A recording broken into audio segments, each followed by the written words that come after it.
Spring's right around the corner. And if you didn't know, fun fact, spring equinox is officially the 19th of March. And I think Punxsutawney Phil actually said we're having an early spring. So it feels like it's already starting, at least here in Denver here. It's getting a little warmer, even though today's kind of cold. But I'm excited. It's my favorite time of year. Just coming out of the winter where it's colder, darker, you got the renewal going on, the fresh start kind of feeling, energy's picking up.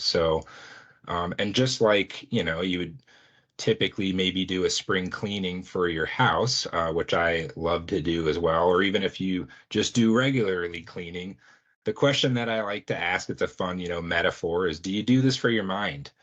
And what does that even mean? And how do we go about doing that? What does it mean to clean your psychology?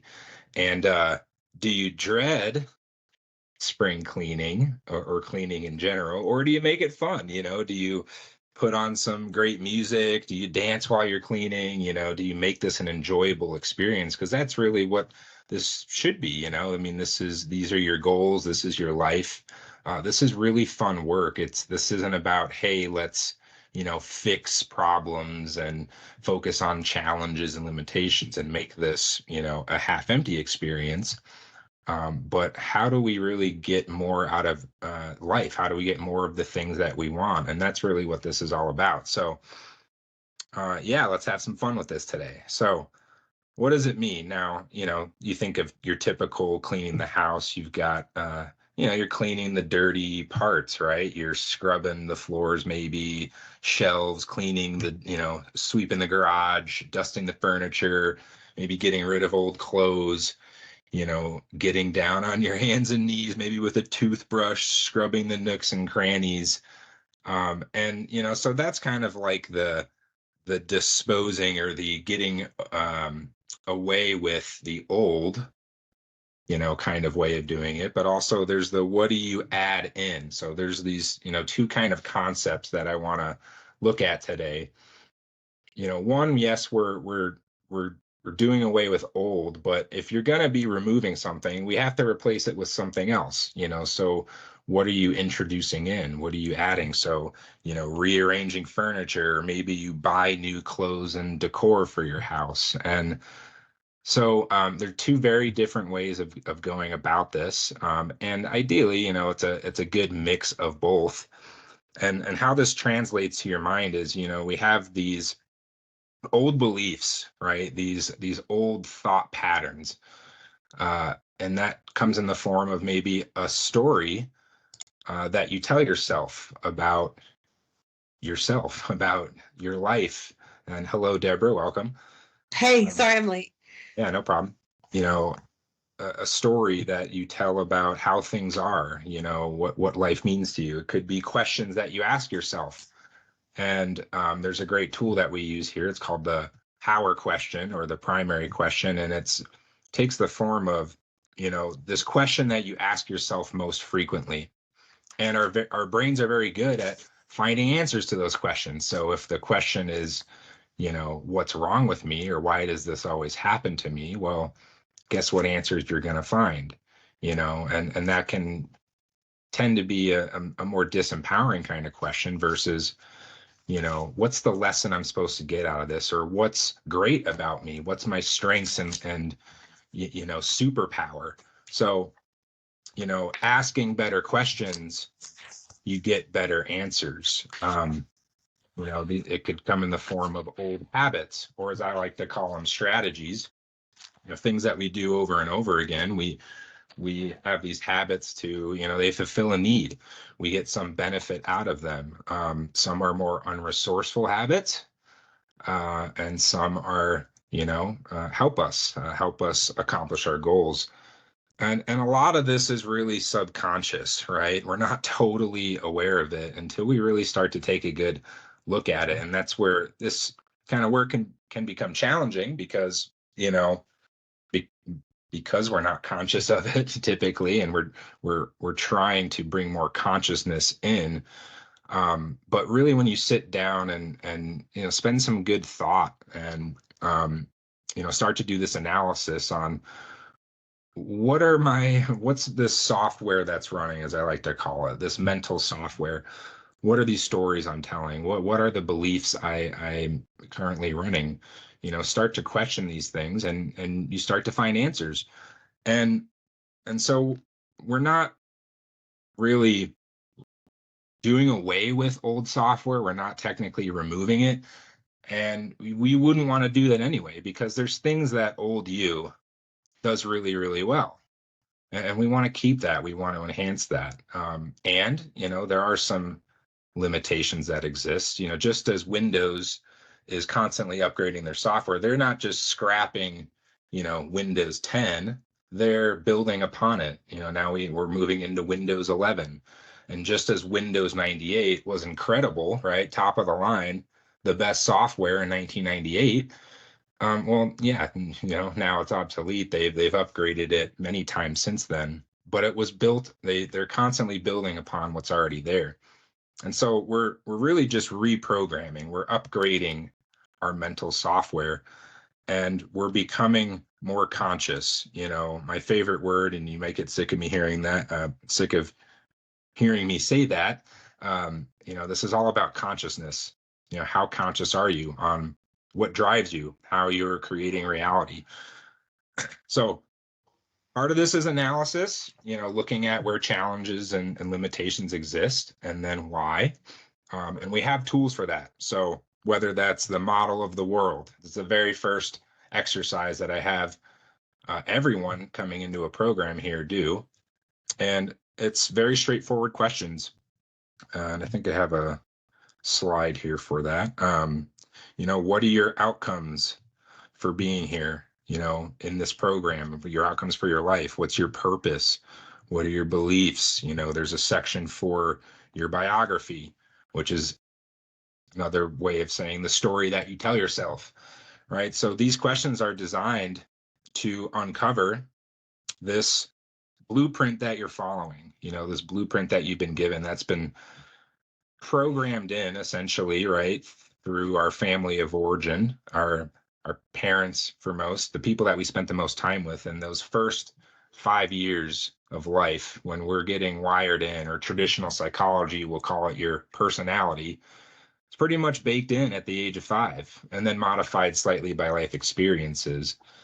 And so again, why a lot of this is very subconscious. It starts early on, and some things that maybe you wrestle with today, they've been there for as long as you've been alive, and they're very deeply ingrained. But there is a blueprint that you're following. There's strategies that you're using, and the model of the world is a great exercise to uncover what that is. And then we also have journaling, or part 1 questions, which is another exercise I give all my clients, which is very straightforward questions again. There it is.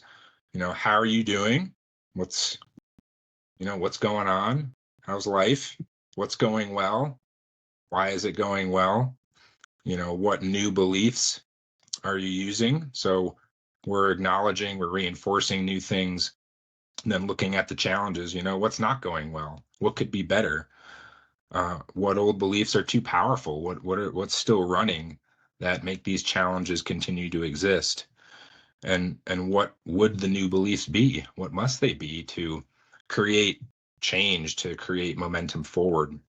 And then what do you want to work on? So if anyone wants this, or if they don't have it, let me know. I'm happy to send this. It's a great template to follow for this habitual journaling process that I preach so much, that should be near daily, that you're checking in with yourself and asking, what software is running today?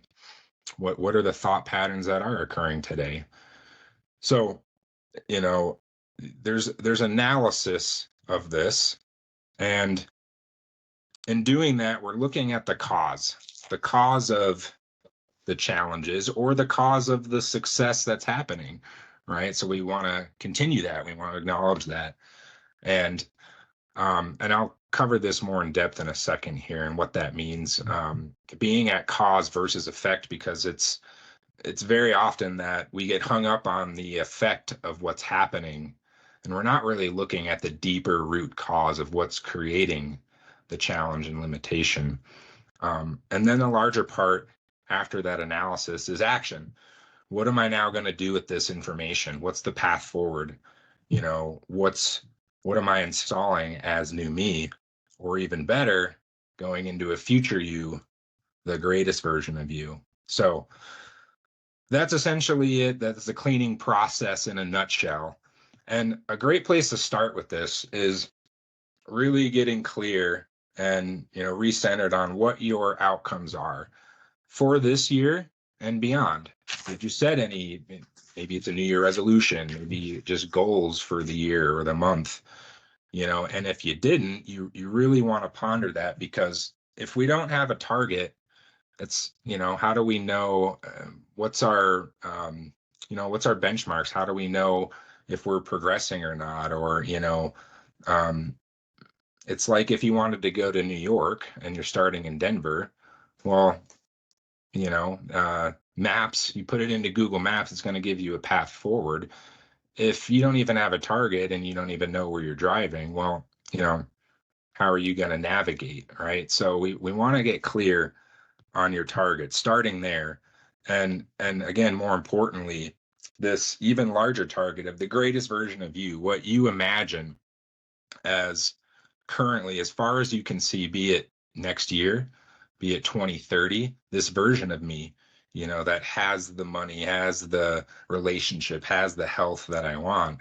And having that as your guiding, vision, those guiding principles to say, how am I now progressing towards that? And then you can apply a part one questions, or you do essentially what the part one questions is a CANI process. And that's an acronym. It's actually a Tony Robbins tool called the constant and never ending improvement. And essentially it's 3 steps. 1, what's awesome? What's going well? What's working? 2, what could be even better? And it's intentionally phrased that way because it's not what sucks. It's not what's terribly wrong. We're not emotionalizing with more intensity the half empty aspects or the challenges and limitations. It's we're all doing the best we can with the tools we have, and how can we make things even better? It's implying that everything you're already doing today, is better than yesterday or a week ago. And, we all have, maybe it's a 2 steps forward, 1 steps back, we have bad days, but, implying this constant and never ending improvement. And then the third step is re-anchoring what's awesome, getting reconnected to, what's working, what am I going to continue doing? And, this should be on a near daily basis. And it's again, am I in motion? Am I making progress? If not, what in-flight corrections need to happen? So having this target and having these answers to these questions gives you a great idea of, what needs to be quote unquote cleaned, what needs to be upgraded, what new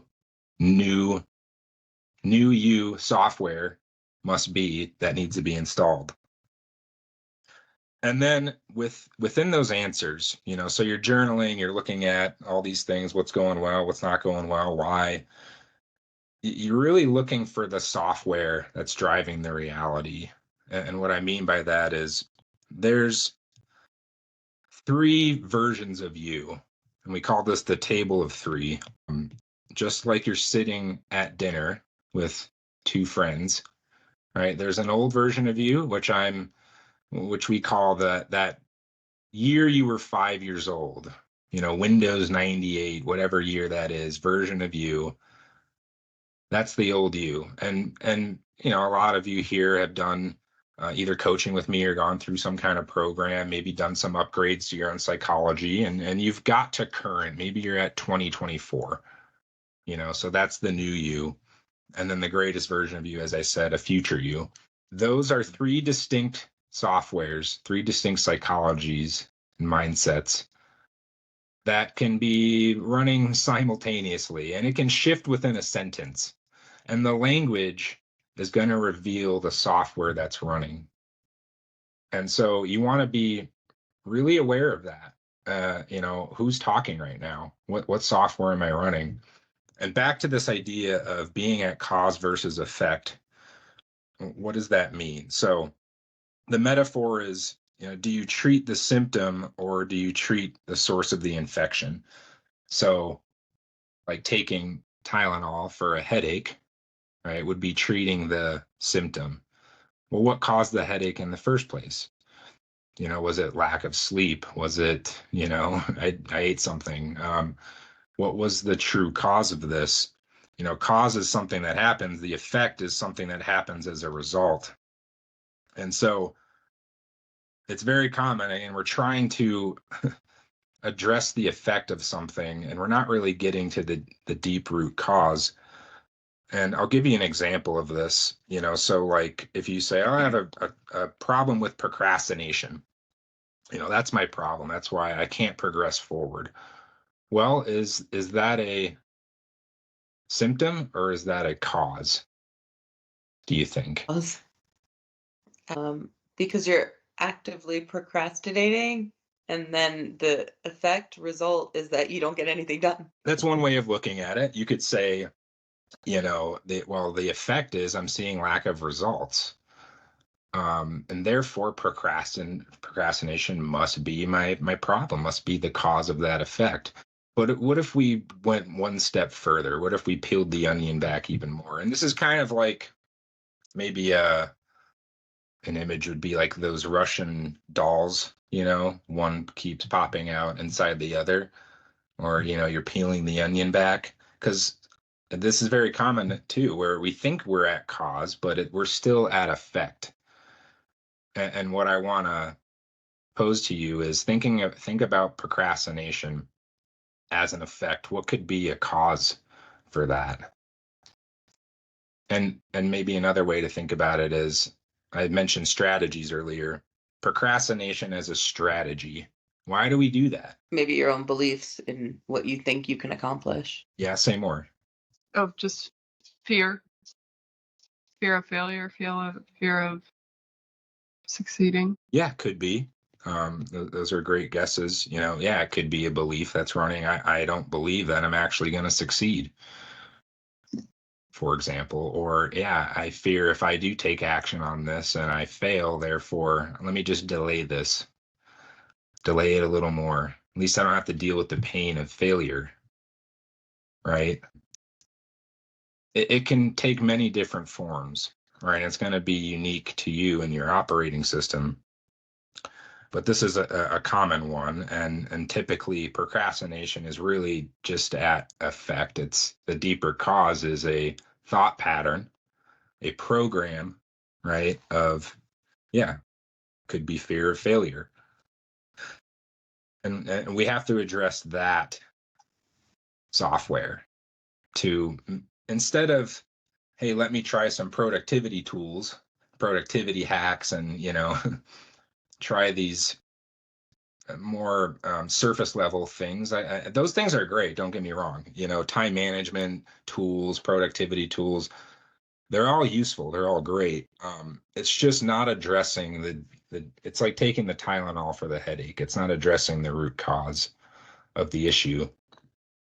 I'll give you another example. This came out of a recent interaction with a client, and this is a kind of a minor, a microcosm example of the pattern that's running for this individual. But he was telling me, yeah, the other day I just, woke up and I really wanted to go skiing, and I woke up it was like 5 o'clock and really wanted to go, but then I was, I had all these thoughts, I kept questioning, do I want to go? Well, it's an hour drive up there, and I have all these other things to do. I have work, and what if it sucks? What if snow's not good? And blah blah blah blah blah. It's like he's kind of going back and forth, back and forth. Ultimately, decided not to go. And through some questioning, through some discussion, I said, well, what was really driving that? That decision to not go? Because on one hand, he would say, yeah, I love skiing, man. Like I feel great when I do it. I have this euphoric feeling. It aligns with my values. I love being out in nature. I love getting physical exercise. It's something he really wants to do. It's like something his soul urges, desires to do. But then met with all these other questions. Do I go? Do I go? Do I not go? And so what we uncovered was he had just returned from like a 3 or 4 day skiing trip up in another part of Colorado, and it was awesome. Like it was an epic trip, and he was considering going to Eldora. And so ultimately it was the fear of disappointment that created the decision not to go. So we also call this an away pattern. Old you is really good at avoiding pain. By law, old software is designed for safety and comfort. That's like its normal operating procedure. And I mean, you could look at this other ways. It could be, deeper rooted aspects of your brain, be it your ego, be it this fight or flight kind of system that runs. We're just really good at trying to avoid pain. What we find is over 90% primarily operate in a way pattern. If I can avoid pain and on my best day, I just get less pain, that's success. But the question is, when do you ever get more pleasure, more of the things that you want? If in a towards pattern, meaning you're focused on more pleasure, focused on what you want, on your worst day, you just get less of those things. On your best day, you get more of those things. So we know that the most successful people on the planet primarily operate in a towards pattern. They're just fixated. They're obsessed. They just in a towards pattern, man. I just want what I want. And I have this vision of the greatest version of me. And I have this vision of my life. I have these goals and I'm just obsessed. I want that so badly. But, for the 90%, for a lot of us, and it's not to say that they don't have any fears of or away patterns. It's just we primarily operate in I just want to avoid pain. I want to avoid disappointment, avoid failure. I don't want those things. So that's at a deeper root cause. That's what drives the decisions. It's what drives the, effects of, well, I decided not to go skiing today. So that's a kind of again, an interesting example, a recent example, but I want to make sure that's making sense because this can get a little complex and I want to know if there's any questions around this at all. Making sense? Yes? Okay. So, in complex systems, and our minds are complex, right? Psychology can be pretty complex. Cause and effect can appear and often are distant in time and space, and there could be, it's like this chain of dominoes, right? And peeling the onion back, looking for this root cause. I just want to stress again, really be paying attention to that, really questioning, what is that cause for me here? That's where you can really do some deep cleaning, great upgrading work in your mental software. So in an away pattern, this can look like, well, there's a tumor and I need to find the source of that tumor. I need to radiate or, put chemo on that tumor. Or in a towards pattern, you can create causes for yourself that create effects later on. And this is the law of the farm. The best time to plant a tree? Now. Yeah, Today. now or 20 years ago, right? So, you plant the seed, you plant the harvest, you till, you water, you nurture, and however many days, weeks, months, years down the road, you have the harvest. So you can do this consciously, put these new causes in place for greater effects, greater results down the road. So again, being at cause and effect, very, very important. And now, back to this process here, after you've done some analysis, after you've kind of taken a deep look, what do I install? What's my path forward here? And what that means is, so what does it mean to write software or install software or write a program for this? Which I've said, it could mean telling a different story about yourself, telling a different story about your life. It's a series of thoughts, feelings, and actions that align and create a new you. It's a series of instructions on what to do with data. So what I mean by that is we're constantly processing information. Things are happening, life's happening, and we're always asking, what does this mean? What does this mean? What do I do with this information? And this comes out of this is probably one of the most powerful tools that we use, called the I Choose Meaning tool. And essentially what you do is there's 3 columns, but you look at and you take data points, and these can come out of your model of the world document. So I have a data point, of, I'm a male, 36 years old, living in Denver, Colorado. I had these things happen to me. My life is all these, there's could be over 200 data points of your life. And in the middle column, there's the quantum glass, which is, I'll ask it as a question. You've heard it before. Is the glass half full or half empty? Anyone? Glass half full or half empty? Depends on the day. Depends. Okay. Both. We got a both. That is the correct answer because, yeah, it's a trick question, right? It's always both. It's who are you when you look at the glass. It's not about the glass. The glass is always both. It's half full and half empty.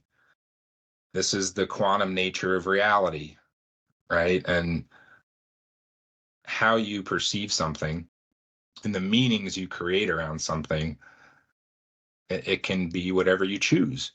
And so this is a very fun and powerful exercise because for something maybe that you looked at that was typically half empty, well, can you see the other side of the glass? And how would you even do that? How could you make it a half full? How could you reframe something, to take something that maybe was your greatest weakness and look at it as a greatest strength? Or oftentimes I'll find this in the model of the world, there's a section for your top challenges and trauma in your life. And, oftentimes the meaning generated around traumatic experiences, is, I'm worse off from this. I limp now because of this. And, I have these challenges because of this. But when we really do some powerful work and we have tools, specific tools to do this, to reframe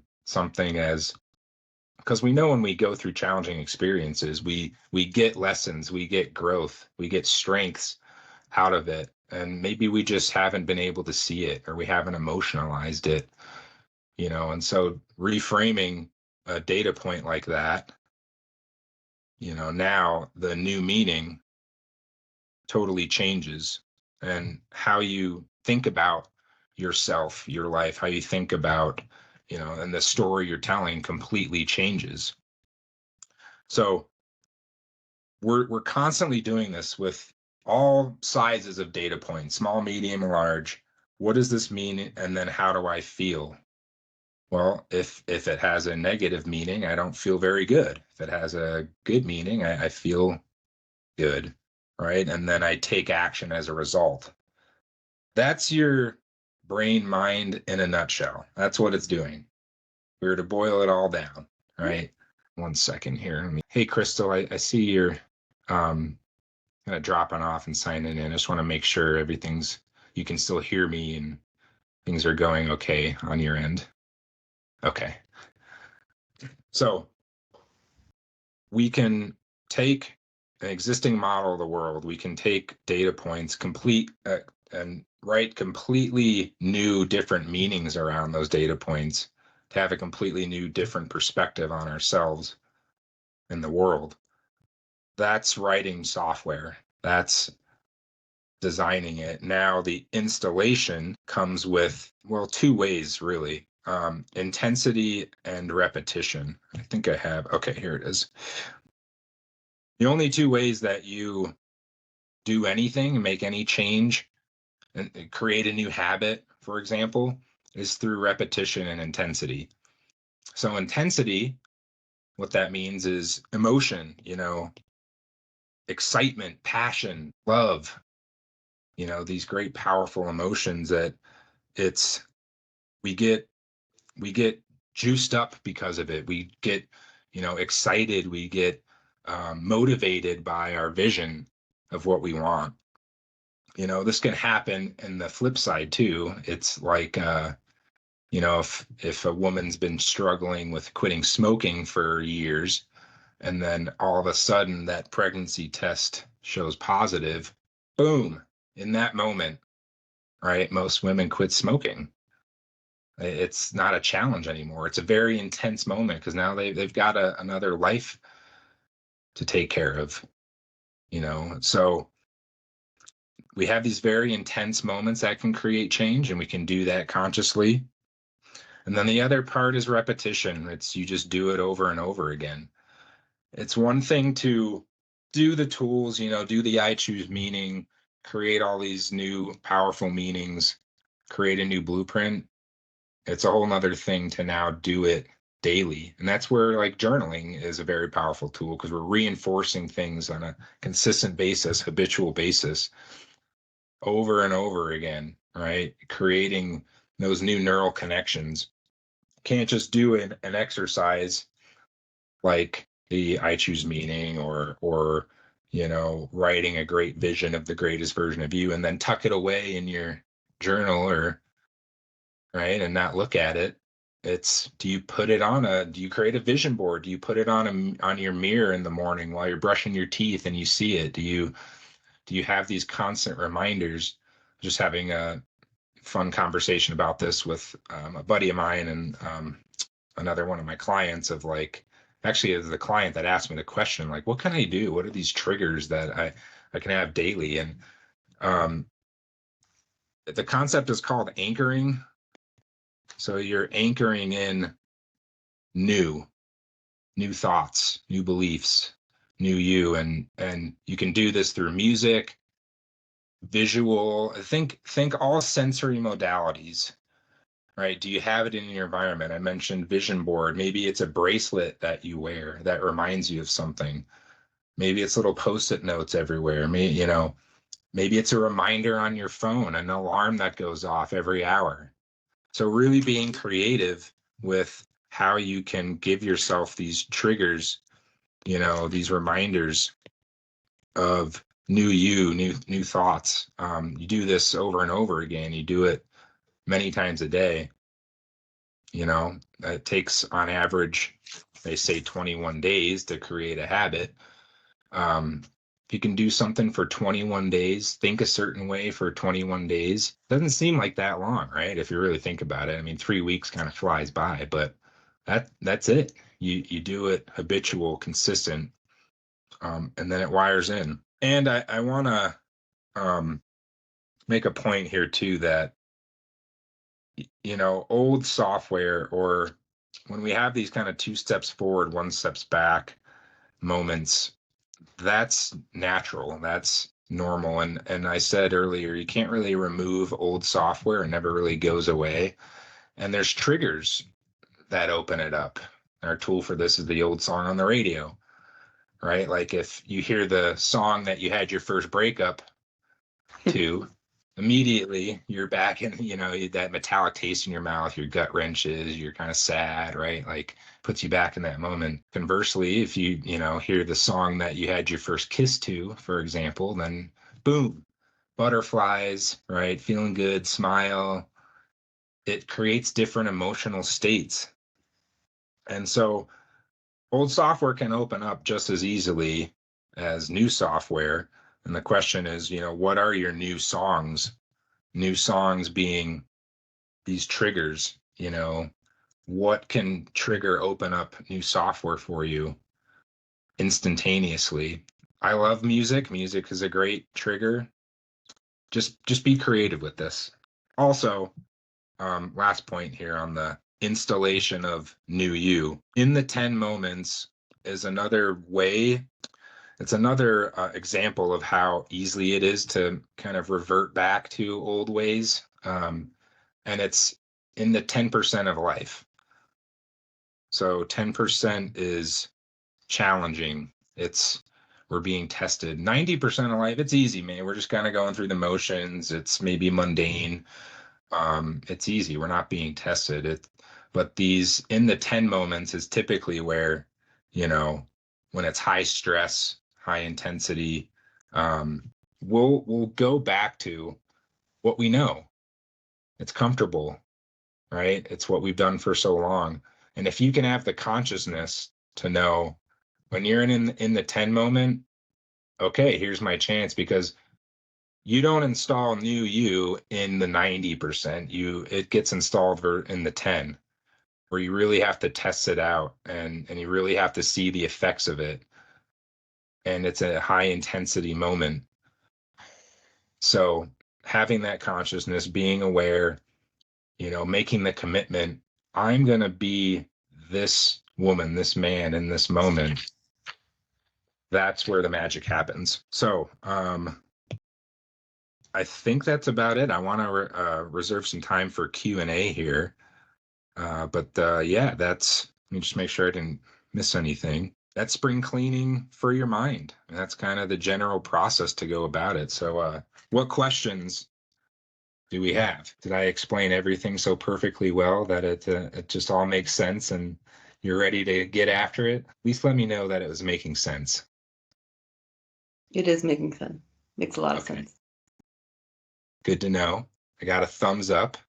Darian, hello. Nice to see you. Nice to see you. Sorry, I was in the car driving, so I had to have the camera off. Oh, no problem. Yeah. Brian, is there a way to get access to these recordings on these calls, just so we can go back and listen to it? And yes, I will send the link out to the recording when we're done here, and I will post it in the members site as well. yeah, are all the recording, like from the last call as well, are the recordings accessible?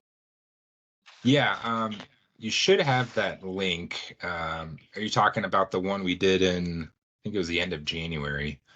Yeah. Was that the first one for us? No, that would have been. Oh no, that was the second one. I believe December. And so these are going to be kind of a monthly occurrence, and not everyone here is in the same program as you. But I have other people here, clients, other folks that are in different programs. But yeah, as far as, for the inner circle, what's available to you here, you have access to all of this. You'll get a link to the recording, and I'll also post it in the members site as you'll see it on I think what's the page called?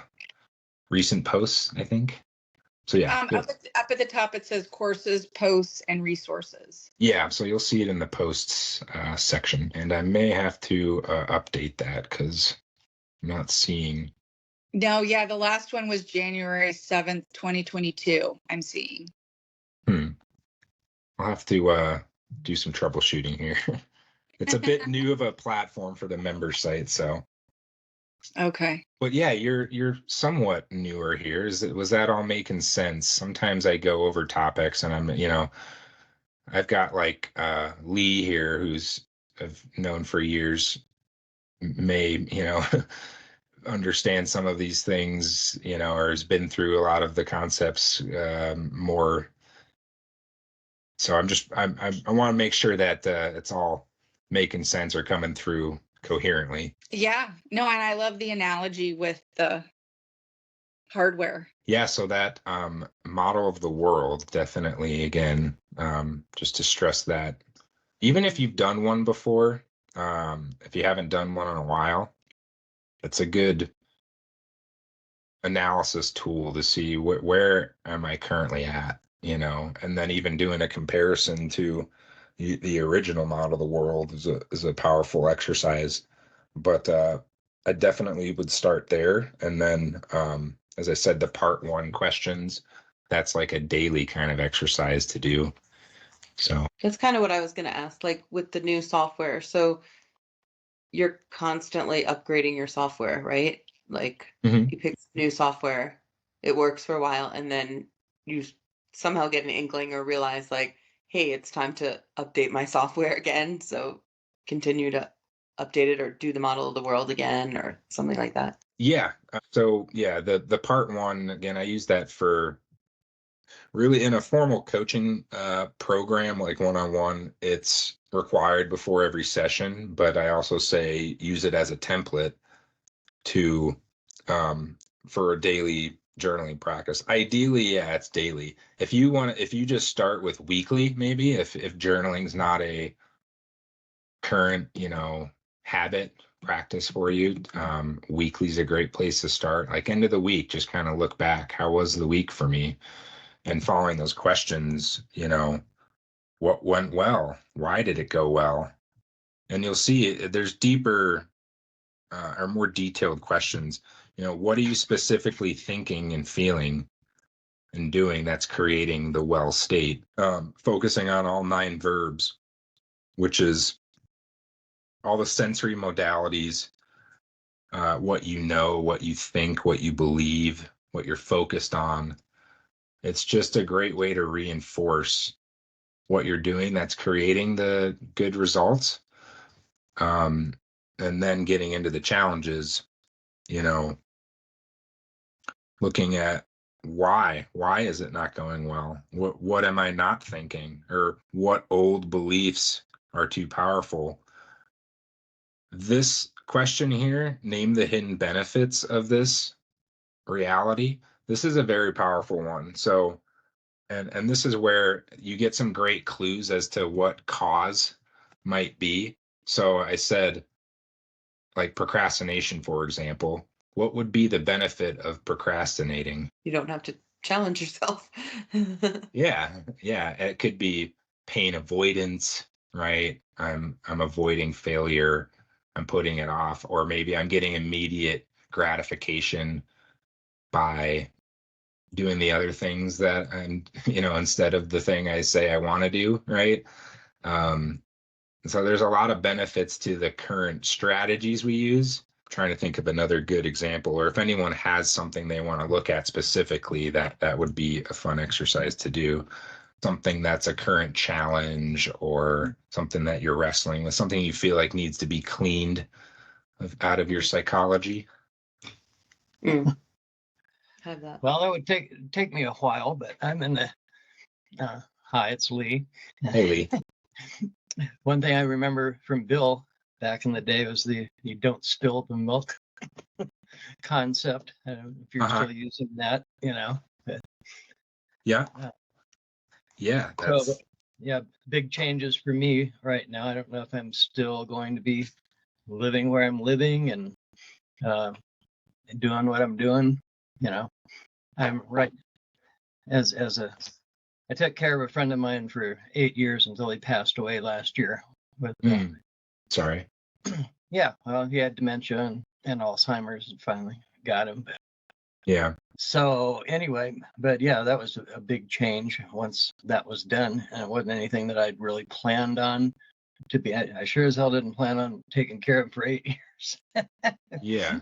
Well, or ended up here, but anyway, now I'm the doing the probate for him because I was his legal guardian and conservator, and the court appointed me So right now I'm doing the probate part, and it is interesting when he was alive, the relatives are very supportive, and now that he's gone, it's like they're picking up what I might have done wrong.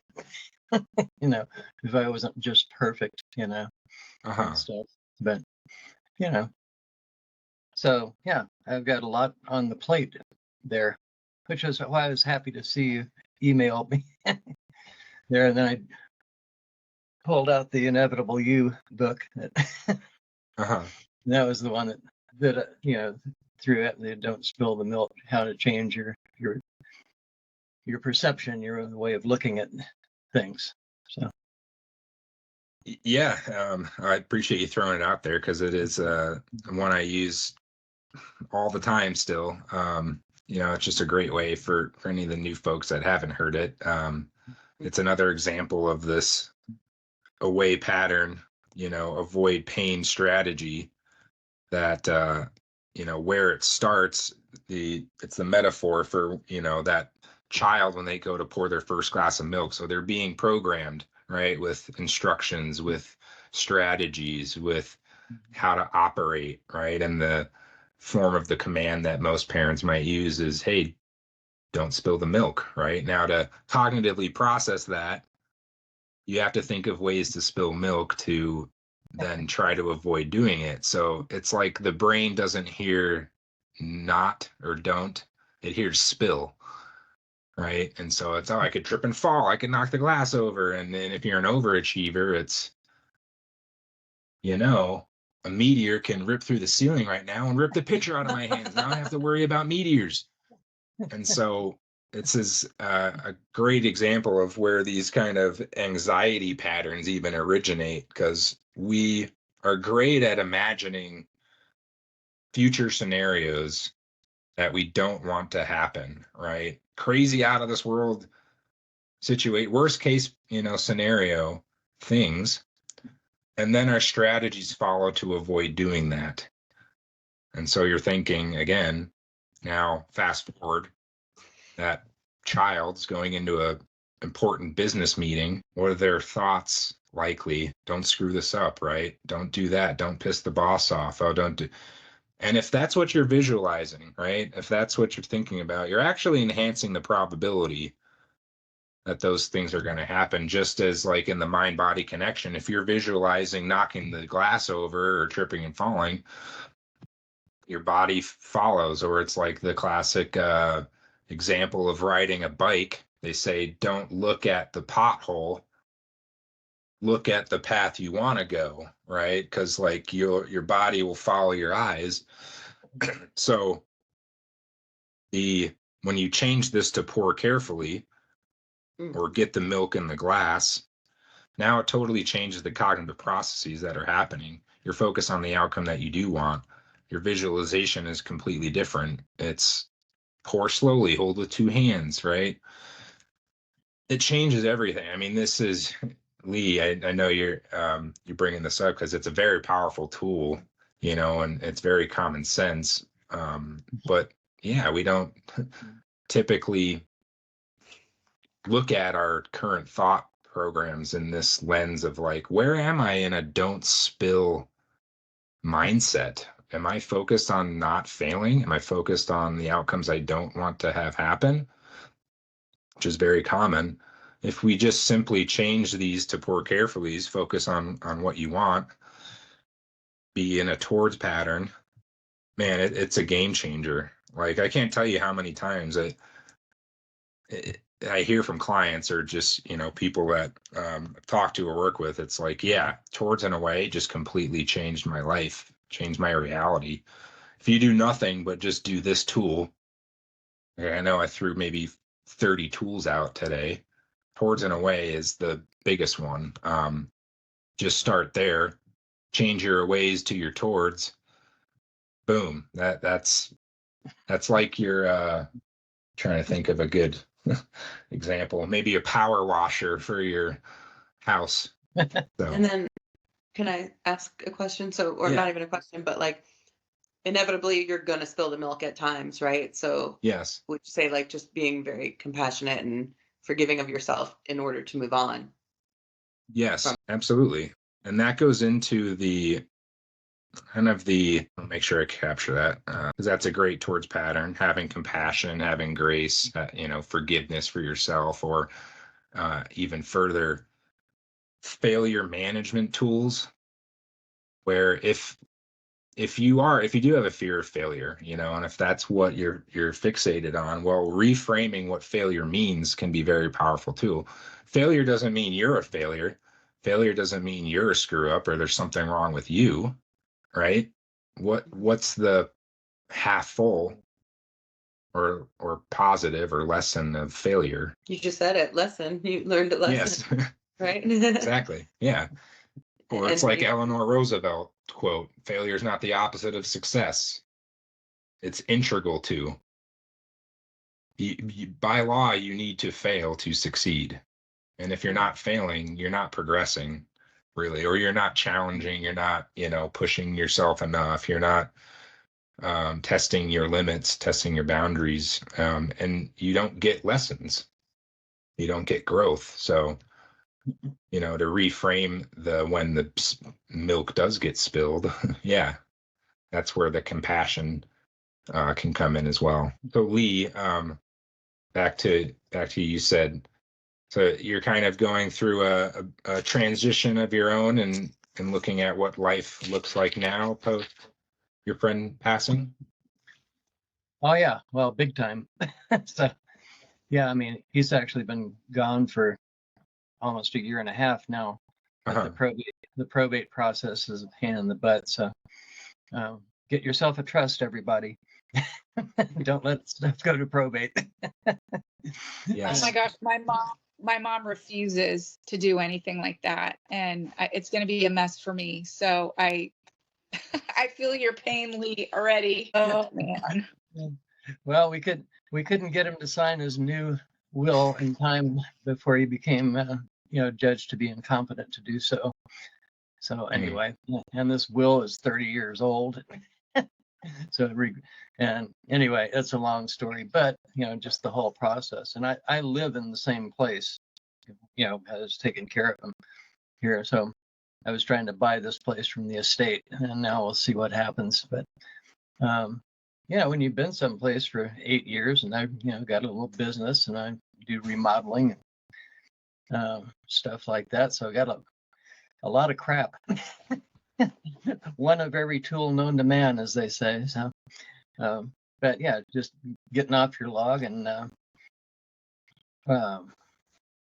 you come to the realization. Well, for one thing, I'm 72. I'll be 73 in July. So life looks different at this point. I'm still in good shape, and work out all the time. Blah blah blah. Take care of myself, but that doesn't change the dread, the dread of change coming. One way or the other. Will I be here or not? Will I be able to do this, do that? And so the uncertainty, of the future is facing me right now, and I look at it every day. Probably don't journal enough, but yeah, it's busy. Is the uncertainty at this point more trying to find the right word, I guess, half empty for you, or is it exciting? Is it something you're looking forward to? It's both. Uh-huh. I mean, because you look at the half empty and the half full sides, Uh-huh. And then there's that little bit of uncertainty in the middle of it, as to which way it's going to go. Yeah. So yeah, I mean, I look at things as what opportunities are going to present themselves out of the change too, But yeah, needless to say, I'm happy on my lily pad over here. Because I have to move all this stuff, or yeah. I did it 8 years ago, and it was a major thing after living 17 years in the same place. That was when I first met you, up on the mountain. I had an 8,000 square foot barn full of stuff that had to be gotten rid of when I left. Comparatively speaking, it's smaller, but it's still the same brain, process. What do I keep? What do I let go of? Yeah. What do I want? From here. Yes. That is the question. That is the most important question. Yes, that's why this was a timely. Getting your email was pretty timely. Yeah, and I would say at that decision point, the crossroads. Yeah, for sure. And I would say, yeah, for you and just for myself too, I think it can be easy to get caught up in the minutia of, or even just the,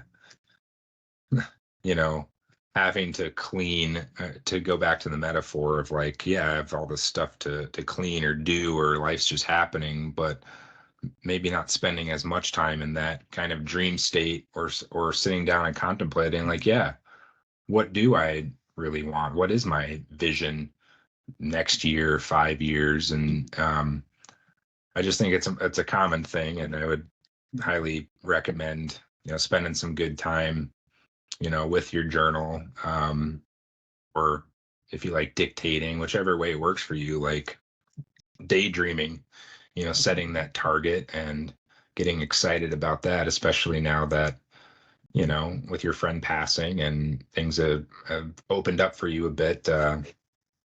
What a blessing. Well, yeah, in some ways they opened up, other ways they closed, but it's just moving on, Yeah. with life. It's like we say, sometimes you're going to spill the milk, regardless of how careful you are. And just then the acceptance of that. Okay, I bumped my elbow on the table. So don't do that again. learn from that one, Yeah. kind of thing. Simplistic, but Yeah. explanation. But yeah, when I remodel places, I often uncover stuff that people have done that had no idea what they were doing, and it's just amazing that the house is even still standing. And then I go through and correct all that, but I have to have a plan to do it. Yeah. So that's the fun part. Nice. But I wish I could be a dictator. I just, okay, here's the way it is. Now move it or lose it. Well, it's good to see your face again. I hope to see you on future calls here. We can certainly continue this. Did anyone else have any other questions, comments? Crystal, I see you said, yes, I will send you that journaling sheet.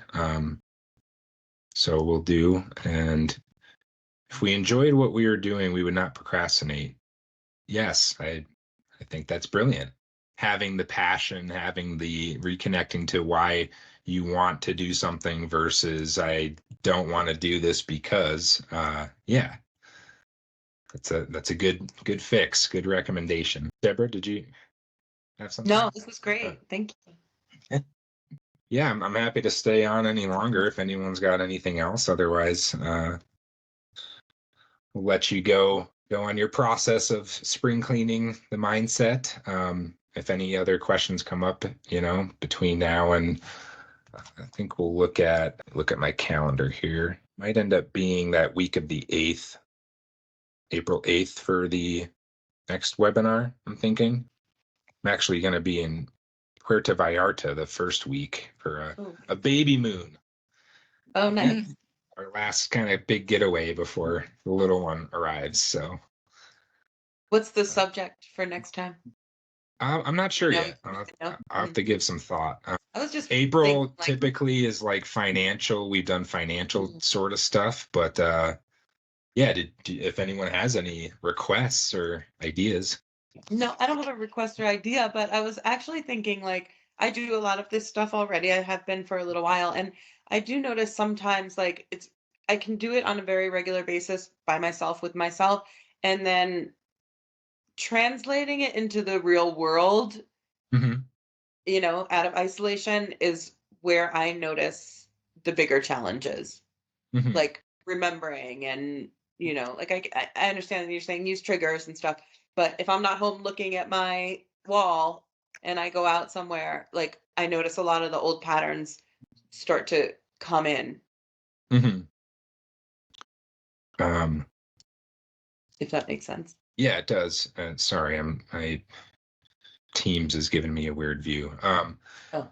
That is, yes, that is that is kind of the name of the game here is, and it's something I'm considering of like, what could I provide or what could I do that's like a daily sort of thing. It goes back to the question my client asked the other day of like, what can I do aside from me like texting him every day or something like that? But it's really, like I said, getting creative of is it a reminder that you have to set on your phone? Is it, what in your environment? What are these visual cues? And doing all of it, maybe trying more than less at first and seeing what sticks or what creates that trigger for you. Yeah, it's kind of a personal thing. I But mean, I've I even definitely see like the more I practice and practice and practice, Mhm, it translates and carries over. for sure. Yeah. Yeah, that's that repetition piece of it. Repetition. Yeah. Like, so for instance, intensity would be really sitting down for like a couple hours, and maybe it's doing a great vision board exercise, or you're doing, a great journaling session, you're daydreaming about your life, doing that with lots of great emotion, putting some great music on, but then coming out of that, like, do you wake up? Actually, we have a tool for this. It's called the alarm clock tool. And we use it for like people that say, "Oh, it's such a tough time getting out of bed," and I'm just like, I just don't want to. Well, if you practice getting out of bed, so like literally maybe on like a Saturday when you have some free time or something, over the course of an hour, set your alarm, wake up, excite, jump out of bed. Maybe you wake up to a fun song, you recite a I have a dream speech, which is one of our tools of like, I have a dream, my life is, my health is, my relationship is, I have a dream. And you really feel it, right? It creates this goosebumps, this juice for you, right away, right when the alarm goes off, you practice it, and then, wait maybe 15 minutes, do it again, and you practice it like 5 times. The next morning when that alarm goes off, see the difference that it makes, because you're practicing, right? Waking up in the morning and then waking up in a new emotional state. Because I don't know about you, I'm definitely guilty of this. Like, we wake up and it's just like we go about our day. It's like we kind of wake up fresh, but what software do you wake up in? Is it same old? Or is it, back to you shower the same way, get the first armpit the same way, put your coffee in your favorite mug the same, drive the same way to work, right? Have the same conversation with the same people. All that is reinforcing a pattern that you're currently in. So anything you can do to break that pattern interrupts, as we call it, like that's where it comes in on a habitual or that repetitive basis. Is that making sense? Yeah. So maybe drive to work a different way, use a different coffee mug, make a point of talking to different people. Anything you can do to break the mold, be a fun exercise to do. Yeah. Okay. This was awesome. Thank you. I'm gonna hop off because I do All have right. places. Appreciate you. Thanks for being on. Yeah. Yeah. Thank Anything you else? so much, Brian. Yeah, Okay. thank you. Thanks, Darian. Great to see you, Lee. Hope to see you next month. And thanks, Olivia, Crystal. Thanks for being on. And yeah, have a great rest of your week, great weekend, and we'll talk soon. I was going to mention to you, April the 8th is the total eclipse. That's a Monday. Yes. Actually, yeah, my a client of mine pointed that out to me. I'll be pretty close. I'll be like 6 hours south of the totality line, I guess they call it. Yeah, well, I just made a decision to spend $450 to fly down to Texas. And my brother and I are going to drive up and see my cousin in Dallas and be in the total That'll be eclipse. awesome. I haven't seen one in many a year. So I'm jealous. oh, it was a pain. They tripled the price. You can't even get into Dallas or anywhere near. There are going to be like 500,000 people in Kerrville, Texas, which is one of the places I grew up. I'm not going there, but yeah, and it's also spring break, so the prices for plane tickets tripled. Well, it'll Yeah. be worth it. That's an experience of a lifetime. Well, it's more to see, my brother, my cousin, and so forth, face to face. Because time slips away. I haven't seen you in years either. Uh-huh. Not Yeah. face to face. So unfortunately, at least my experience is the older you get, the faster it goes. So Yeah. I feel that for sure. yeah. Well, cool. That'll be an awesome trip. Yeah. Hope you have a great time. Thank you. And you have a good time down there too, Yes. in Mexico.